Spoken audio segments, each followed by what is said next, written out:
I've always had a weak heart, not just physically. I've always been afraid of my own shadow. It was unsurprising when the doctors told me that my heart murmur wasn't just a heart murmur. A year of tests, a year of therapy, constant trips to the hospital, and I was finally told that I had done it all for nothing. My poor, weak heart wouldn't last till Christmas. It's a strange thing being told you're dying. I didn't come to terms with this at first. I drank and I spent my money. I did reckless, stupid things because I was so damn scared. Then I got this news. That a young woman called Laura had been declared brain dead, and that I, the lucky chosen one, would be getting a brand new heart a week later. I drove to the hospital slowly, carefully, and readied myself for the ordeal that was about to come. As I was lying in bed on the last night, the thought of Laura swirled around in my head, and it wouldn't leave me alone. It was like her name was in flashing lights every time I closed my eyes. It was wrong. I know it was, but I had to see the woman that was giving me her heart. It didn't feel right not to put a face to the one who was saving my life. I knew her name. I knew what ward she was staying on, because I overheard the nurses discussing it. I wandered down the meandering hallways until I found what I was looking for. Taking my time, making sure I didn't miss any name. I guess I had time on my hands now. In the second to last room, she lay in bed. A woman sat on the bed next to her, holding her hand, and my own weak heart stuttered. "Excuse me?" I had no idea what to say to her. "I'm Jenna. I'm the person. I'm having surgery tomorrow," and what I assumed was Laura's mother stood up, and I could tell from the look in her eye that she knew who I was. "Thank you for visiting. I know it's strange, but a part of her is going to be living in you. I wanted to meet you." I stood there, helpless and lost for words. Laura's mother beckoned me over. "Please," she said, "don't feel uncomfortable. It's what she would have wanted." I sat on the chair next to Laura. "How did she—" I broke off. It was too awful to ask. Laura's mother gave me a thin smile. She was a care worker, looked after battered wives, abused women.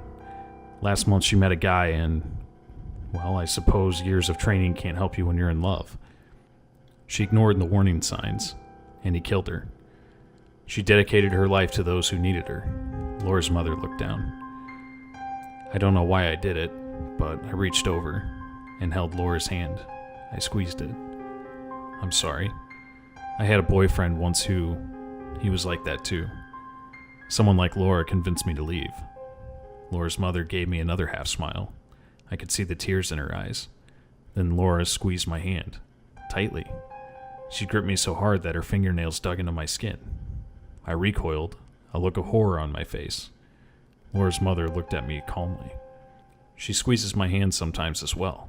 I think the doctors called it a muscle spasm. Either way, there's none of Laura left in there anymore."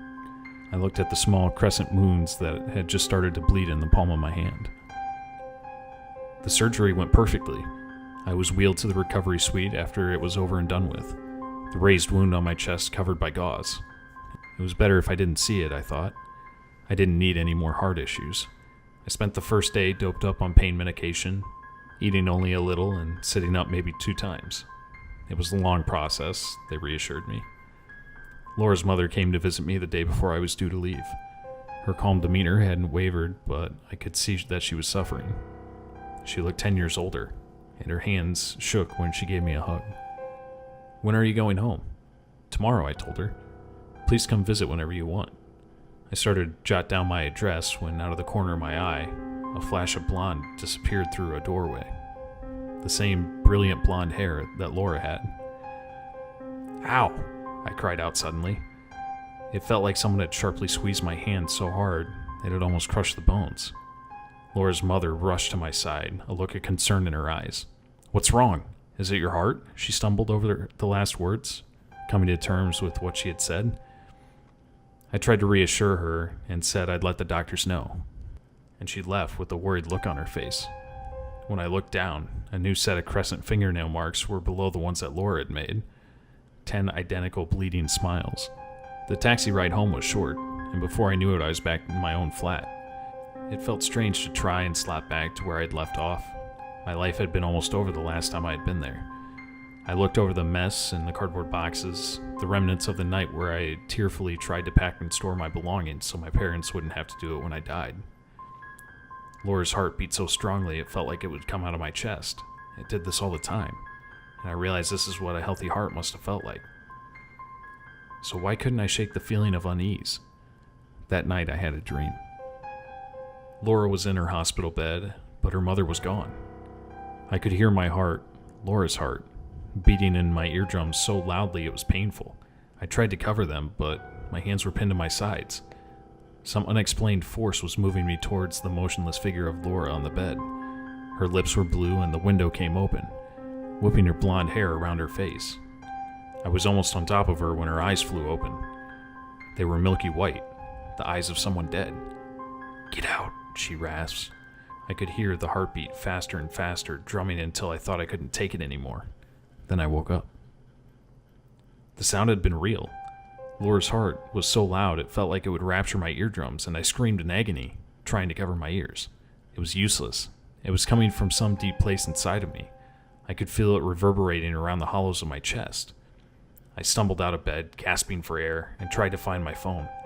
I needed to call someone, anyone.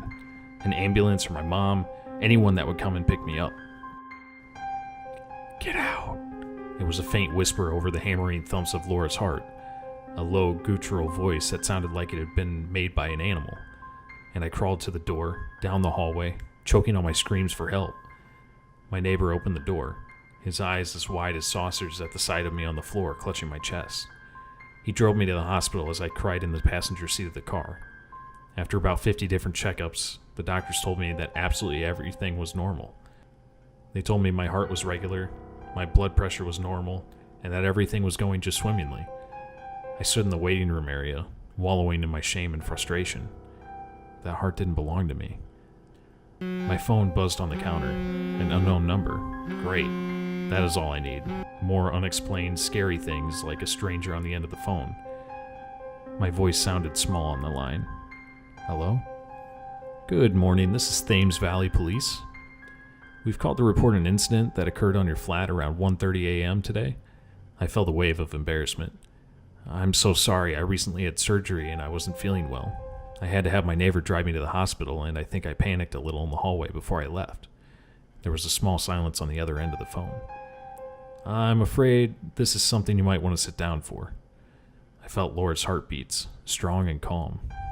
"There was an incident of forced entry by Mr. Samuel Matthews, according to our police reports. He's your ex-partner, and you filed a restraining order against him in September 2017? My blood ran cold.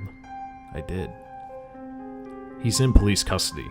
We found an automatic weapon on him, and we believe he had intent to harm you. We have an officer currently stationed at your flat who can fill you in depending on how long your hospital stay will be." I thanked him and hung up the phone. For a moment, I leaned against the wall, the horror slowly spreading over me. If I had been in my flat 10 minutes later, he would have found me. Laura's heartbeats filled up my ears again, but now they were gentle and calming. Her mother said that she dedicated her life to helping those who needed it.